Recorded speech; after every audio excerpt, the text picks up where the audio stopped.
Hey everyone, so for this video I'm going to be talking about CW show Batwoman. Now, the titled video above is Batwoman Season 3, Episode 1, but I will also be talking about my thoughts with Batwoman Season 1 and Batwoman Season 2 as I segue and lead into Batwoman Season 3.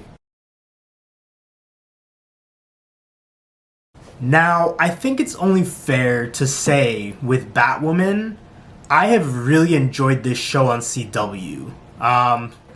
More in particular when it started at Season 2, but I'll get to that in a little bit. I actually wrote down some notes for this video, so if I'm glancing down, it's solely because I'm just trying to make sure I hit all my points. So, I really started to enjoy Batwoman mainly in Season 2. I found it very refreshing.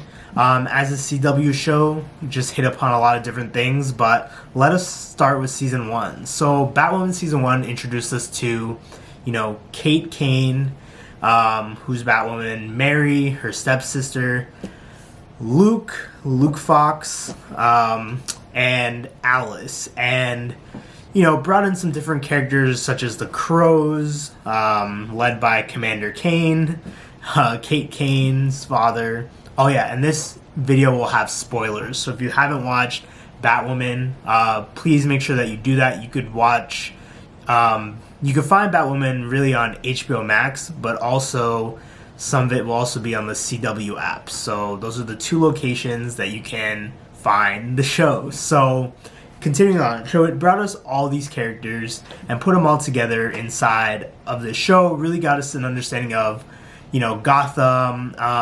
At this point, Kate Kane was played by Ruby Rose, Batwoman.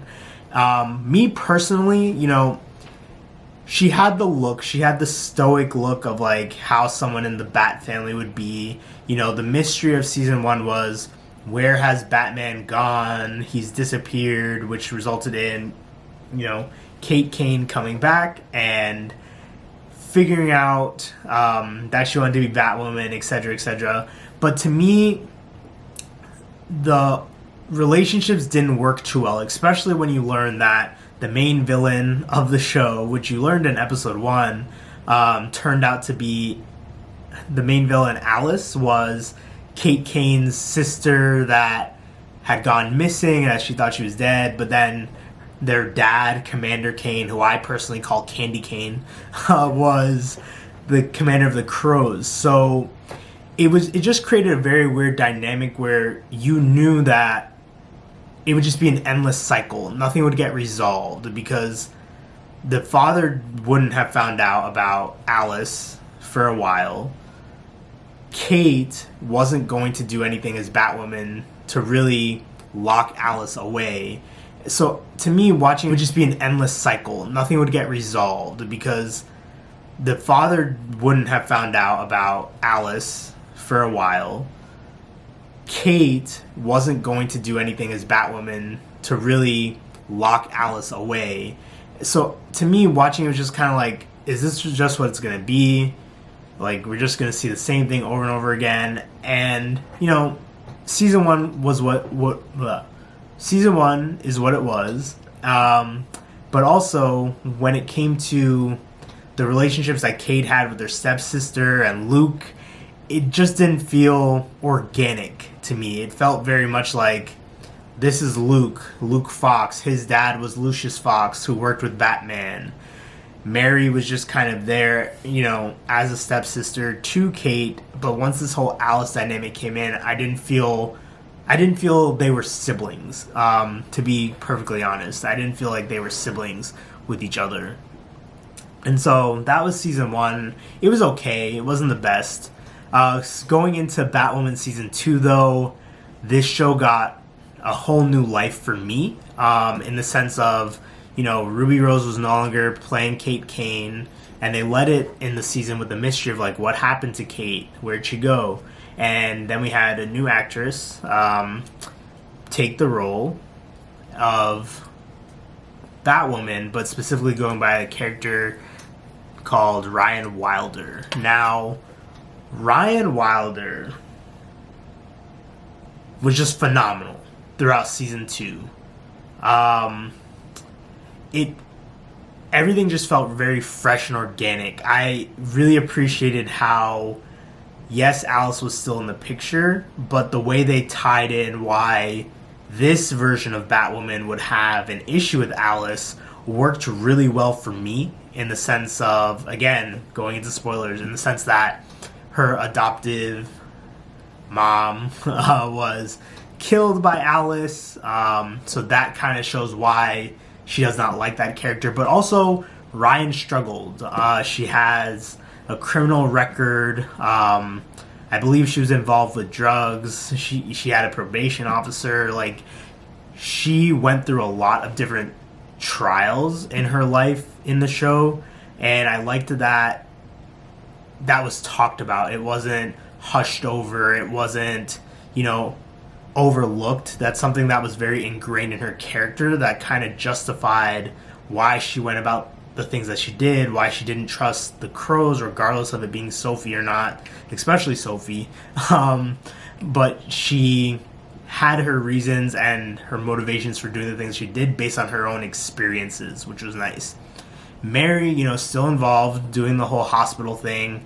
What I liked is that Mary and Ryan, yes, are not sisters, but they had such a friendship with each other that just felt very natural and organic. Like, it didn't feel stiff. There was just a lot of chemistry between the two of them as close friends that we saw develop, and the way Luke also ingrains in that group, I felt was a lot more natural. I felt each of the characters have had their moment to shine throughout season 2 and really kind of let you see who they're about and what they're doing with each other in the show. Sophie, I preferred her in season 2 just because season 1 kind of had her very much on the, oh my god, Kate, I love you, but I can't be with you, but I love you, you're Batwoman. Like, it was just too much of that, whereas in season 2, her relationship with Batwoman, the new Batwoman, was like, oh wow, like, you're somebody new, you're not Kate, but you're still doing the things that you need to do. But then her relationship with Ryan, because she didn't know, was very much on like, oh, you have a rap sheet, like, you're a criminal. And it was very cool seeing that dynamic and change, even though Ryan obviously knows, like, she's treated one way when she's as herself, Batwoman, different kind of interactions. But it was cool to see, in particular, and sorry, looking at my note, that Sophie pieced together who Batwoman was without getting help, but also she didn't immediately tell them, which I thought was nice. She wanted them to trust her on her own. I thought that was pretty cool. Alice, the person who plays Alice, I'm blanking on the names right now, but phenomenal actress. I think she brings a lot of life and fun to the role, like curiouser and curiouser, and just how she brings in a lot of the different Alice in Wonderland terms into the story. And what I also really like is how, you really got to see more of her, and it wasn't all put up front. Like in season 1, they make Alice seem like she's just a little bit crazy, but then you learn more about what happened to her when she disappeared in that car crash and the things that happened afterwards. Like it was just fascinating to see. One topic that I know is very controversial when it came to Batwoman Season 2 was a lot of the social justice topics and how they brought it in. Me personally, I really appreciated the topics that they did bring in. I felt as though they were incorporated into the story in a natural way and fit with the episodes that they were a part of. That's one thing I can say about CW. They always are finding ways to incorporate real world things into their shows, but in a natural way, which I have to applaud them for. In particular, especially with Ryan Wilder, in many of the episodes, they talk about racial disparities. Ryan's Batwoman specifically focuses upon overlooked populations in Gotham, and how she's saying how she's a hero for people who don't get help. It's just, and I know Batwoman did this before, but I like that it's said. I like that it's talked about. It makes it more real. Nearing the end of the season, they had a lot of conversation of like police brutality, especially with the crows and corruption.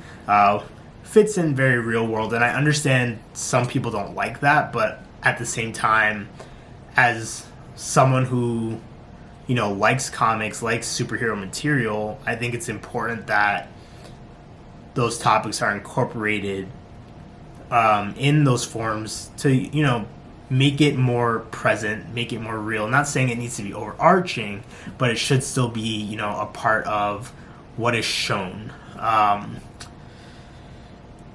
One thing I'm super happy about, and sorry this video is getting kind of long, so I'll speed up, but one thing I'm really happy about is thank goodness they got rid of Candy Kane, Commander Kane. There's no way he could have stayed leader of the Crows with Alice running about.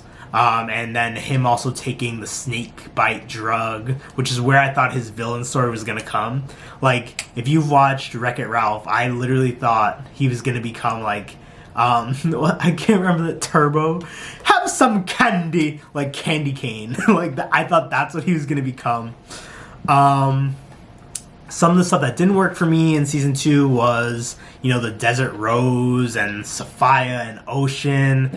Like, I understand why it was done in regard to explain where Kate Kane had been, but it reminds me too much of, like, the Nanda Parbat and Arrow, the League of Shadows stuff. Like, it was too much. But can we clap for a second on how that was handled? And by that, I'm talking about the whole Kate Kane casting change of, like, the plane crash, the body was burned, Alice fixing her skin with her whole, like, face and mask stuff, skin graphing, Enigma brainwashing Kate into thinking she was Black Mask's daughter, and then running around the season with this mask on thinking she was, what was the name? Sionis? I can't remember the first name, but beating everybody up just with the fighting style and everything, and just that turmoil of like, am I who I think I am? Am I not who I think I am? It was just amazing to see. Luke becoming Batwing was very interesting, and he earned it. We saw him in season 1 having his own struggles with what happened with his father, and then him doing a lot of training throughout season 1 and 2, getting more confidence going on the field.